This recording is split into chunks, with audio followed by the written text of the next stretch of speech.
વિશ્વ એડ્સ દિવસના અવસર પર રાજકોટ શહેરમાં આ વર્ષે વિશાળ જનજાગૃતિ અભિયાનનું આયોજન કરી રહ્યું છે।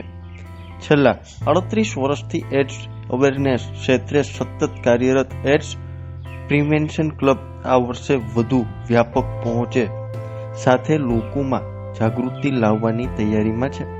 1 ડિસેમ્બર વિશ્વ એડ્સ દિવસ હોવાથી શહેરમાં રેડ રિબન, માનવ સાંકળ, સેમિનાર તેમજ વાર્ષિક થીમ આધારિત કાર્યક્રમોનું શ્રેણી યોજાશે।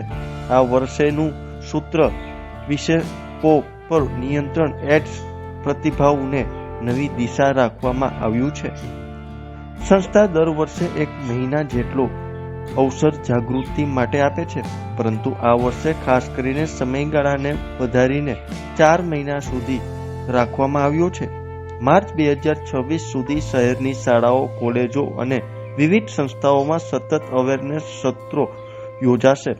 કાર્યક્રમોની શરૂઆત 29 નવેમ્બર શનિવારથી થશે। સવારે 9 વાગ્યે વિરાણી સ્કૂલમાં લગભગ 1500 વિદ્યાર્થીઓ મળીને વિશાળ રેડ રિબનનું નિર્માણ કર્યું છે। શહેરની આ પહેલનો હેતુ યુવા પેઢીમાં HIV એડ્સ અંગે યોગ્ય માહિતી પહોંચાડવાનો છે। ત્યારબાદ સોમવારે શહેર અને જિલ્લાના તમામ શાળાઓમાં વિદ્યાર્થીઓ દ્વારા રેડ રિબન બનાવવાની પ્રવૃત્તિ થશે। વિશ્વ એડ્સ દિવસ એટલે 1 ડિસેમ્બરે સવારે 9:30 વાગ્યે રેસકોર્સ સામે આવેલા જાહેર મેદાનમાં માનવ સાંકળ રચાશે। તો ત્યારે જો અમારો ખાસ અહેવાલ। Dave, chairman AIDS prevention club.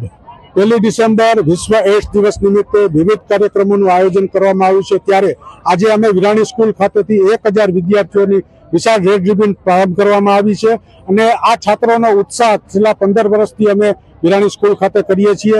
1 December વિશ્વ એડ્સ દિવસ નિમિત્તે વિજ્ઞાન કેન્દ્રના સામેના ગ્રાઉન્ડમાં રેસકોર્સ ખાતે અમે માનવ સાંકળ રચવાના છીએ, જેમાં ઇન્ડિયન મેડિકલ એસોસિએશન, લોક વિજ્ઞાન કેન્દ્ર, રાજકોટ હોમિયોપેથી મેડિકલ કોલેજના ભાવિ ડોક્ટરો સહિત 500 થી વધુ લોકો માનવ સાંકળમાં જોડાશે। સાંજે હવામાં રેડ રિબન, લાલ ફુગાની અમે તરતી મૂકવાના છીએ। સાથોસાથ 1 ડિસેમ્બરે રાજકોટ શહેર જિલ્લાની તમામ 1500 શાળામાં વિદ્યાર્થીઓ પોતપોતાની શાળામાં રેડ રિબન બનાવશે અને આ પ્રોજેક્ટ થકી લગભગ 1.5 થી 2 લાખ છાત્રોને જનજાગૃતિમાં સાંકળવામાં આવશે। અમારી સંસ્થા દ્વારા છેલ્લા 38 વર્ષથી આયોજન જનજાગૃતિનું, પ્રિવેન્શન સાથે કંટ્રોલનું પણ કાર્ય થાય છે, ત્યારે કોઈ પણ HIV પોઝિટિવ હોય એના પરિવારને પણ અમે માર્ગદર્શન આપીએ છીએ। તો જે સમગ્ર 31 માર્ચ 2026 સુધીનું અમારું આયોજન છે, એમાં લગભગ 100 થી વધુ કાર્યક્રમ અમે કરવાના છીએ।